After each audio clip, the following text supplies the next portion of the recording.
Welcome to Speechless Official. Lahoriye was spared. A large batch of dead chickens was caught. Kaleem Akhtar, Grand Operation of Punjab Food Authority Meat Task Force. A large consignment of dead chickens brought to Lahore was seized. The Special Meat Safety Task Force blocked the entrances early in the morning, recovered 1,380 kilograms of dead chickens that were being hidden in the meat carrier vehicle No. Lot 725 and destroyed them. Detailed examination of the exported unhealthy chickens was carried out by the veterinary specialist. According to DG Food Authority Asim Javed, the meat of dead chickens suffering from infectious diseases was prepared and supplied.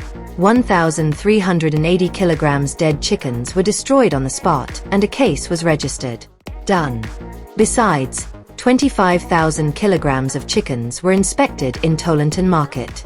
DG Food Authority says that citizens should not buy pre-prepared meat. Get the chicken slaughtered in their presence. Thanks for watching Speechless Official.